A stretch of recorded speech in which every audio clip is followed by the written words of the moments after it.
पुण्यातल्या बिबीवाडी परिसरामध्ये एका मोकळ्या जागेमध्ये गॅसचं कॅप्सूल जे आहे ते अनेक दिवसांपासून पडलेलं होतं, मात्र ते काल अचानकपणे लिकेज जे आहे ते झालं आणि त्यानंतर या परिसरामध्ये जवळपास 24 जणांना त्रास जो आहे तो सुरू व्हायला सुरुवात झाली। आपण पाहतो की मध्यरात्री अग्निशमन दलाच्या गाड्या ज्या आहेत त्या या ठिकाणी दाखल झालेल्या होत्या आणि अग्निशमन दलाच्या जवानांनी रात्रीच हे कॅप्सूल जे आहे ते निकामी केलेलं आहे। मात्र या सगळ्या परिसरामध्ये लोकांना नागरिकांना मोठ्या प्रमाणावरती त्रास जो आहे तो सहन करावा लागला।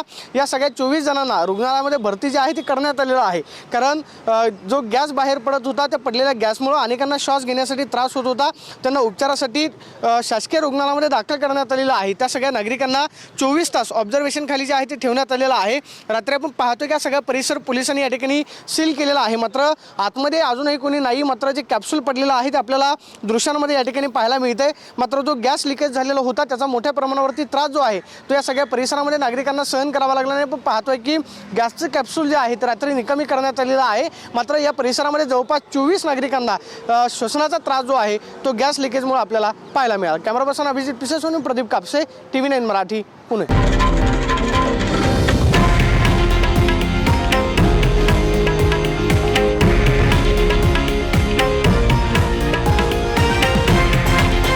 हे आहे देशातील नंबर 1 न्यूज नेटवर्क आणि आपण पाहत आहात TV9 मराठी, एकमेव।